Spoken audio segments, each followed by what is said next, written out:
do módulo 5, para o meu 8º ano, a gente vai ter poema como nosso gênero textual. E hoje a nossa aula é voltada apenas para o nosso gênero textual. Então, toda a aula hoje é só voltada para esse gênero, né, tão subjetivo, e que muitas vezes, por mais que o poema e todo o texto literário voltado para essa estrutura fale muito do amor, do trágico, ele traz de uma ponta a outra muitos poemas e muitos textos literários. A gente vai ter tanto de amor quanto da dor, são assim opostos, que muitas vezes no próprio texto a gente tem os dois junto. Então hoje aqui na nossa aula de poema, que é o nosso gênero textual, eu peço para, já de antemão, vocês pegarem o livro de vocês, o caderno, tá? Para a gente ir assimilando tanto que eu trago aqui, os pontos que eu trouxe para vocês, como o que já tem no livro, e o caderno para que vocês possam anotar as observações da aula de hoje.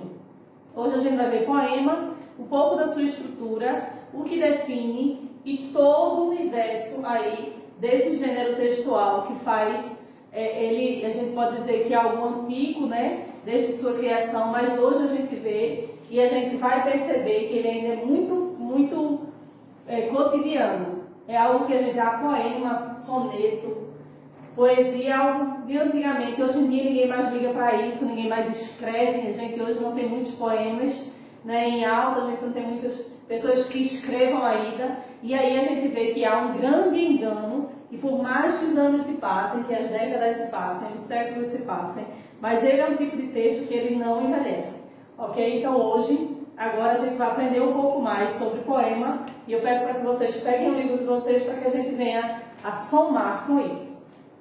Aqui eu trago o seguinte: poema e poesia é um texto onde a gente é difícil da gente definir e ter uma definição concreta sobre ele. Então eu vou trazer aqui para vocês algo que define poema, mas eu não posso dizer que é só isso que define, tá? Tem várias outras interpretações sobre a definição de poema, que diz o seguinte: poema é uma obra literária que pertence ao gênero da poesia e cuja apresentação pode surgir de formas de versos, estrofes ou em prosa, com a finalidade de manifestar sentimentos e emoções. Como eu falei para vocês, ele é um texto que ele vai vir aqui, né, organizado, a sua estrutura ele sempre vai vir em versos e estrofes, lembrando que o poema é um segmento da poesia e ele também faz parte da prosa, tá? A estrutura dele. Os versos, eu já vou adiantando para vocês, para que vocês já possam assimilar um pouco mais. Os versos são a cada linha do poema. A estrofe em si é um bloco de versos, ou seja, é um conjunto de versos, tá? Então a gente vai ter a apresentação aqui nesta aula de versos, de estrofes, do que é um soneto, o que é que difere um soneto de um poema. O que é que o soneto tem em sua estrutura que diferencia dos outros, mesmo sendo um texto literário? É isso que a gente vai agora desvendar nessa nova aula. E aqui eu trago para vocês que o poema é uma obra literária que pertence ao gênero da poesia, cuja sua apresentação ele pode surgir em versos, estrofes ou em prosas, com a finalidade simplesmente de manifestar sentimentos e emoções. Quando a gente fala de sentimento e emoções, a gente está falando do amor, e quando a gente fala da emoção, a gente também fala do amor em si, porém a gente, como eu falei, que eu trago do amor e trago o trágico, a dor, né? Que muitas vezes o amor ele é interpretado um pouco com a dor, junto com a dor. E são essas emoções que muitas vezes a gente vê ali, escrita nos poemas, nos sonetos, nos textos literários, e como a gente diz, o eu lírico fala muito isso. E a gente vai ver também um pouquinho que a gente chama aqui, a voz do poema é hoje conhecida como eu lírico, tá? Nesse novo slide, eu trago o seguinte: a definição da palavra poema. O que significa poema? A palavra poema deriva do verbo grego poim, que significa fazer, criar ou compor. Se a gente vier, não tinha nome mais adequado para o poema como de origem grega, como se não fosse o poim, porque significa algo que diz compor, criar ou fazer.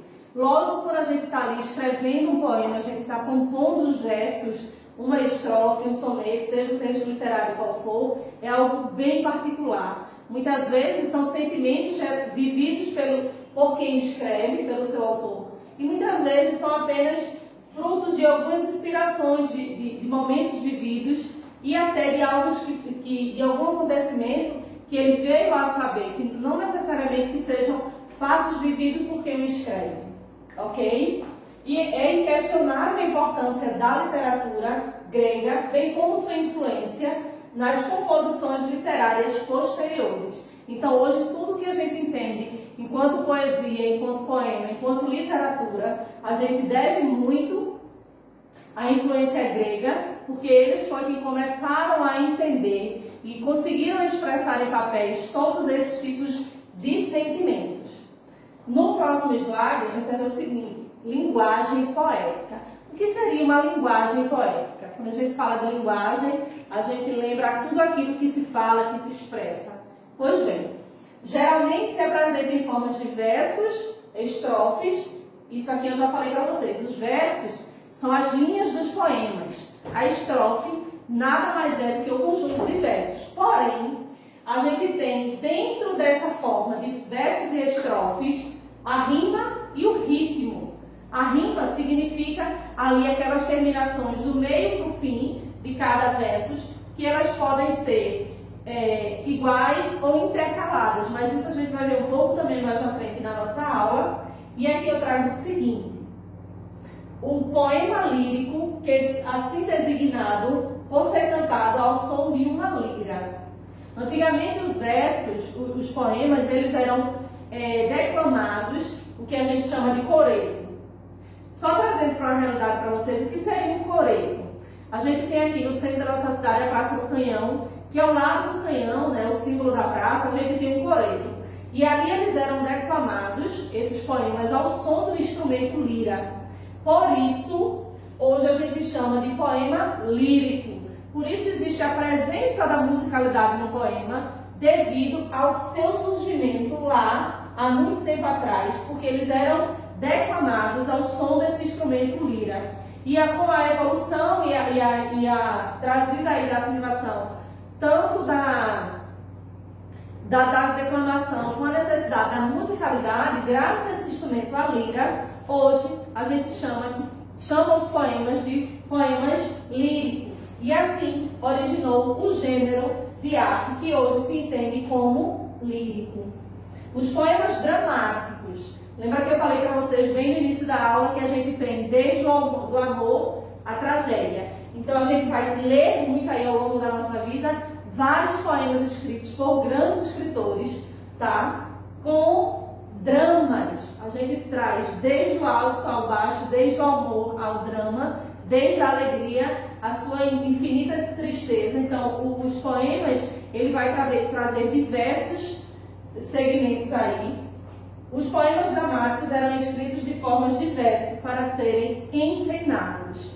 Um outro detalhe também de característica grega é que eles, além de declamar desse coreto, né, como eu falei para vocês que aqui na nossa cidade a gente tem, eles eram encenados e era uma cultura daquele tempo, eram em coretos ali apresentados e encenados. E eles, como não tinha assim, luz elétrica pela cidade, eles sempre traziam essas encenações e essas declamações desses poemas no entardecer, porque nem estava ensolarado demais, mas também eles precisavam da iluminação para que pudessem ter plateia, tá?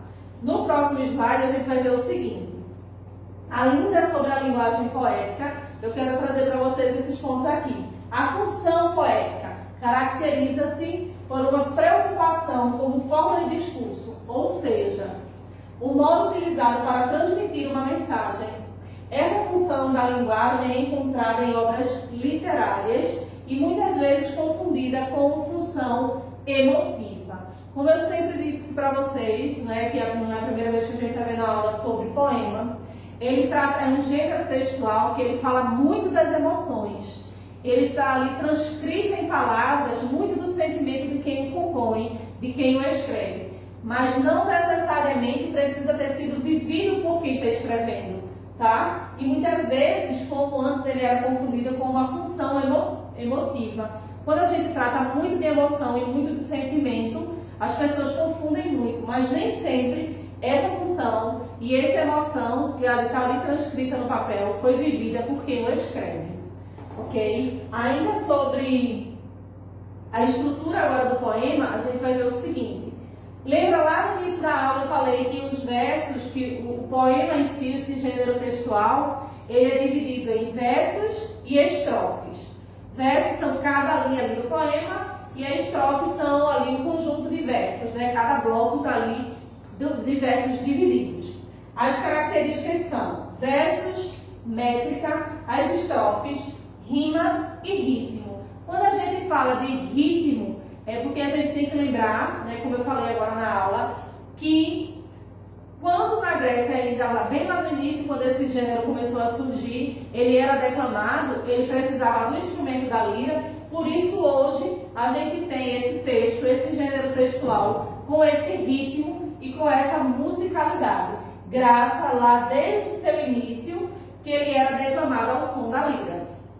Aí aqui eu trouxe um pouco, tá? E o livro de vocês traz um pouco mais sobre cada definição. Eu trouxe aqui só para a gente pensar e vocês entenderem em casa sobre cada rima e cada situação, de como a gente identificar os tipos de rima, ok? Aí aqui eu trouxe a rima pelos resultados de sons iguais no meio e no final, como eu falei para vocês. A rima são aquelas repetições de sons, ficou confuso agora o meu som. Repetição de sons nos versos e o ritmo dado pelo decorrer das frases. Pela presença dessas rimas, a gente faz também identificar o ritmo desse poema e até mesmo a musicalidade presente nesse poema. Tá? Então a rima ela é fundamental para a gente identificar tanto o ritmo como também a musicalidade do poema. Nesse novo slide a gente vai ver a classificação das rimas, porque além da rima ela aparecer no meio e no final de cada verso, ela também tem seus tipos, tem as suas classificações. Para início, a gente vai ver o seguinte, as rimas alternadas. Eu vou explicar todas as rimas, tá? Mas aqui nesse primeiro, eu já vou explicando para vocês e dizendo de modo que, com esse exemplo aqui do primeiro, vocês vão conseguir identificar quando ocorrem as outras classificações de rimas. As rimas alternadas são aqueles esquemas de AB e AB, que se alternam. O primeiro verso rima com o terceiro e o segundo rima com o quarto. Isso são as rimas alternadas. Como é que a gente sabe que é AB, AB? Porque o primeiro verso sempre, em qualquer poema, em qualquer soneto, em qualquer texto literário, a gente vai dizer, a gente vai seguindo a ordem alfabética. Primeiro vai ser A, segundo B. Porém, se o terceiro verso ele rimar com o primeiro, a gente volta e diz que ele é A novamente. Se não rimasse, nem com o primeiro, nem com o segundo, aqui seria a letra C, ok? Então aqui a gente tem a presença de rimas alternadas. Eu vou só ler essa estrofe para vocês perceberem como a presença aqui do suave com ave e passado com magoado. E como a gente pode identificar a rima em cada verso. A rima, antes da explicação das alternadas aqui, são sempre as terminações das palavras de cada final, do meio ou final de cada verso. Suave, perceba aqui, ó, ave, aqui, ó, no passo da ave, rimou suave com ave. Isso aqui é uma presença da rima. No outro é o passado, rima com magoado, ado e ado. Ok? Então essa é a identificação da rima. E como elas são alternadas em AB, AD, se classificam como rimas alternadas, onde o primeiro verso rima com o terceiro e o segundo rima com o quarto. Sempre vai ser assim, ok? Aí, na névoa da manhã, tranquila e suave, vieste do fundo incerto do passado, ainda tinhas o mesmo passo da ave e o mesmo olhar magoado.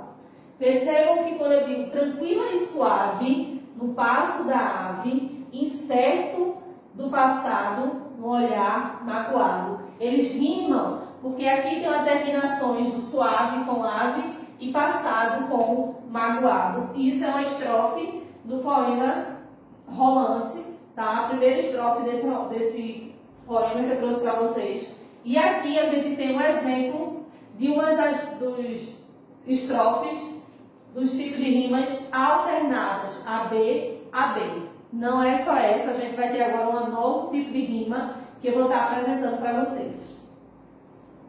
As rimas emparelhadas. O que seriam as rimas emparelhadas? Onde o primeiro verso ele rima com o segundo, o terceiro rima com o quarto. Isso quando eu falo de uma estrofe com 4 versos. Se fossem com mais versos, assim seguiria essa mesma. Aí a quinta rimava com a sexta, a sétima rimava com o oitavo verso. As rimas emparelhadas. O esquema de A, B, B, quando o primeiro verso rima com o segundo, quando o terceiro rima com o quarto, o quinto rima com o sexto, e assim sucessivamente. Esse exemplo que eu coloquei aqui, eu deixei para mostrar para vocês depois, tá? Aqui eu trago as rimas emparelhadas, que é quando o primeiro rima com o segundo, o terceiro rima com o quarto, e assim sucessivamente. Nas rimas opostas, como o próprio nome já diz, elas são diferentes. A primeira, o primeiro verso rima com o quarto e o segundo rima com o terceiro, porque elas são opostas, porque percebam que o primeiro verso ele não vai rimar com o segundo nem com o terceiro verso, ele vai ter uma estrofe de 4 versos, rima o primeiro verso com o quarto, o segundo é que vai rimar com o terceiro, e é por isso que a gente chama de rimas opostas, tá? O esquema ABDA, quando a rima se opõe, o primeiro verso rima com o quarto e o segundo rima com o terceiro. É muita informação, porque é o primeiro encontro da gente falando sobre poema, mas a gente tem atividade no livro sobre isso, a gente também vai ter atividade no caderno sobre como identificar esses tipos de rima, e na prática a gente também vai ver que é bem simples, tá? No próximo slide eu trago agora sobre versos e estrofes, né? Que adiantando o conceito da aula, o conhecimento que eu venho trazendo para vocês, a gente já sabe que verso seria cada linha do meu poema. No poema, como ele tem ali sua estrutura particular e diferente de todos os gêneros textuais, né? Ele tem a sua estrutura diferenciada, até mesmo nos versos, nos poemas visuais, aí ele sim tem a sua diferença. Em cada linha do poema ele é chamado de verso. Se a gente trouxer, né, só para a realidade de vocês, para que vocês possam entender, uma redação texto dissertativo eu quero 20 linhas. Seria 20 linhas de um texto. No poema eu teria 20 versos. Certo? Quando eu digo a vocês que um parágrafo ele tem que ter de 5 a 7 linhas, no caso aqui eu diria que a estrofe teria que ter de 5 a 7 linhas. Entenderam? A ideia é só essa, tá? Cada linha do poema ali, ela é chamada de verso. E o que seria uma estrofe? A estrofe nada mais é, você pode até estar acompanhando aí no livro de vocês, que é o conjunto de versos separados de um ao outro conjunto por uma linha em branco. Ou seja, na escrita de um poema, que isso a gente vai fazer um pouquinho mais lá na frente, só aí já adiantando a surpresa para vocês. Cada estrofe, vocês podem até observar no poema que veio aí para vocês do livro, que cada estrofe elas são separadas por um espaço. E esse espaço nada mais é do que uma linha em branco que a gente deixa aí, para deixar, além da estrutura organizada, para a gente saber quantas estrofes são. Aqui eu trago, cada um dos blocos de versos é chamado de estrofe. Eu costumo dizer que a estrofe é um conjunto de versos, porém, existem livros que dizem que cada bloco de versos, bloco ou conjunto, tudo é estrofe.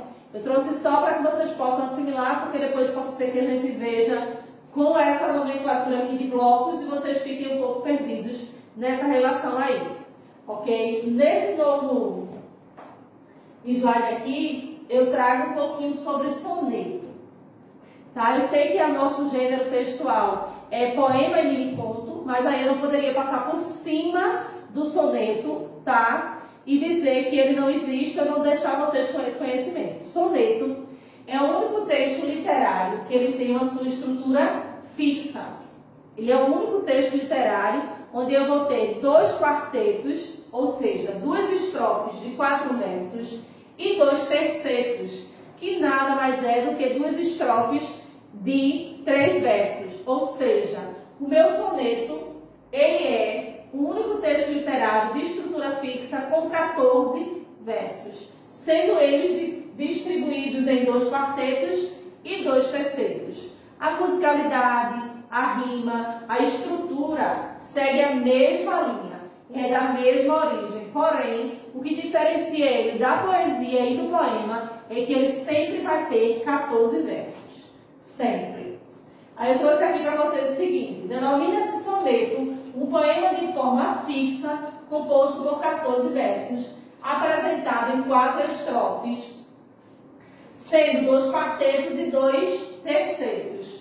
O nome desse gênero lírico é originado do italiano soneto, que significa pequena canção ou de forma literária de pequeno som, porque além dos poemas muitas vezes serem extensos ou ter uma estrutura de soneto maior, de estrofe maior, perdão, o soneto ele vem aqui do italiano e significa pequena canção, uma vez, como eu falei já para vocês, que eles eram declamados ao som do instrumento da lira, e como eles têm uma estrutura menor, a musicalidade nesse tipo de texto ele é muito maior, ok?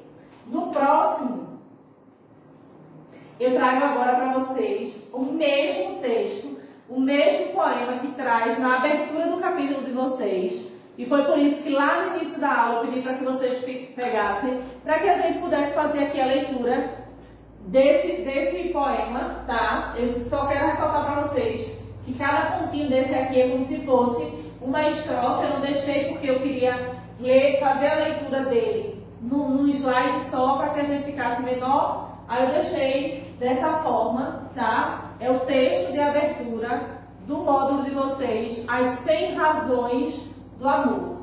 Esse 100, lembrando que não é quantidade, tá? Ele é 100 com S, então é 100 de ausência, não 100 de dinheiro, quando a gente fala de valor em real. Eu te amo porque te amo, não precisa ser amante e nem sempre sabe ser. Eu te amo porque te amo, o amor é estado de graça e como o amor não se paga. O amor é dado de graça e semeado no vento, na cachoeira, no eclipse. O amor foge a dicionários e a regulamentos vários.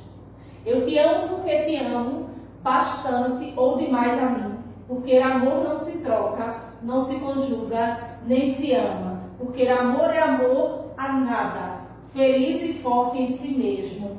O amor é primo da morte vencedor, por mais que eu mantenha e matam cada instante de amor.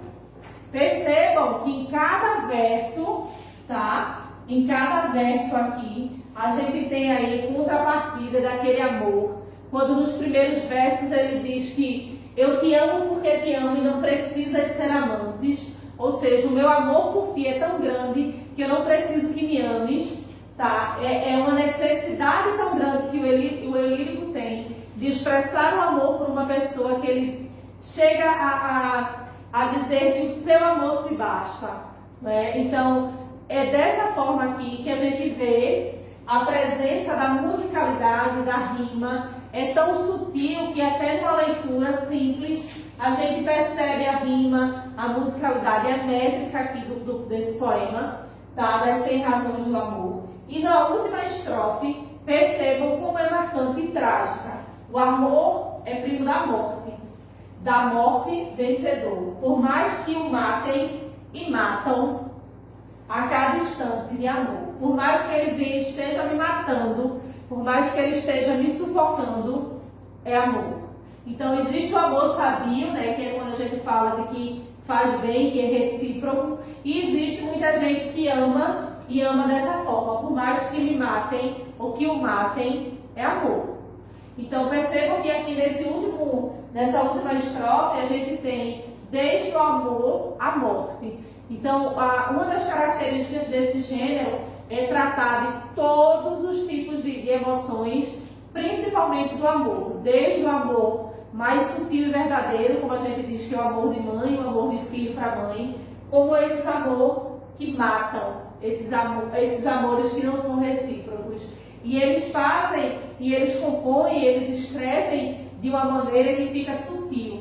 A gente lê e só a emoção de quem o interpreta para sentir aquilo que talvez na escrita o seu autor sentiu ou viu alguém sentir, né? Porque como eu falei, que nem sempre aquilo que ele escreve ele foi vivido por eles, certo? Então esse aqui é um poema que está no livro de vocês e eu quero outra coisa. Quantos versos, quantas estrofes? Lembrando que o verso são cada linha do poema e estrofes são conjuntos de versos. Se eu falei que cada pontinho desse aqui identifica uma estrofe, porque eu não podia dar espaço, porque senão ia para o outro slide, aqui eu tenho 4 estrofes de quantos versos?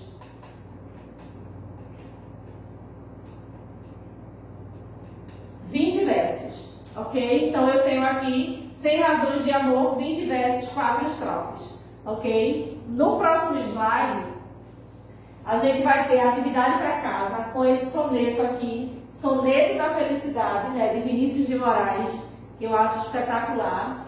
Tá? E dentro desse soneto, mais atividade no livro de vocês. Vocês vão estar trabalhando aí, tá? Para identificar a rima, a métrica, a musicalidade, o que é soneto, o que é um verso, quantas estrofes. E a gente só consegue identificar se a gente parar para ler. Lembrando que a leitura de um texto literário ele não é aquela leitura rápida, porque a gente precisa das pausas, das pontuações, para que a gente venha a transmitir a musicalidade, ok? E esse aqui a gente vai fazer agora a leitura do Soneto da Felicidade, de Vinícius de Moraes, que diz o seguinte: de todo meu amor serei atento, antes e quanto ao zelo, e sempre e tanto, mesmo em face de maior encanto, e dele se encanto mais o meu pensamento.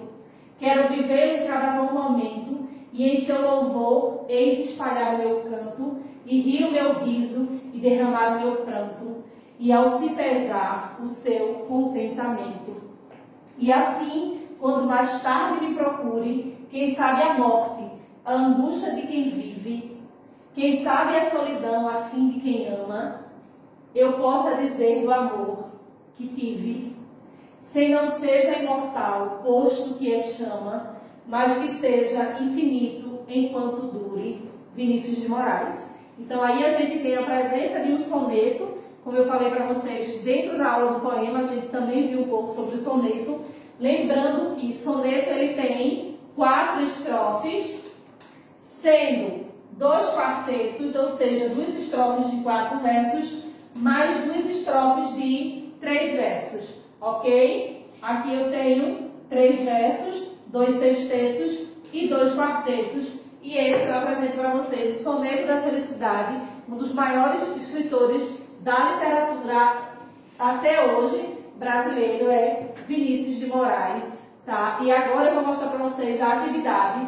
no caderno que vocês vão deixar, aí tira a foto e manda para mim, ok? Eu quero que você responda no caderno o seguinte: quantos versos? Quantas estrofes? O que o eu lírico deseja expressar? Tá? Foi por isso que eu não expliquei o que é que ali, de todo meu amor serei atento, antes quanto tal zelo e sempre, e tanto. O que é que ele quer expressar em cada verso quando ele diz isso? E quando ele finaliza o soneto e diz que seja eterno quanto dure. E do que se trata? O que é que diferencia poema ou soneto? O que é que você pode me dizer? O que é poema, o que é soneto e do que esse poema, esse soneto se trata? Ok? Aqui está meu e-mail, prisma.jamilxavier@gmail. Essa foi o nosso 13º encontro, a nossa 13ª aula virtual, onde hoje a gente teve a aula sobre poema, que é o nosso gênero textual. Eu espero ter esclarecido para vocês. Façam as atividades, a atividade do livro também, e até segunda-feira que vem.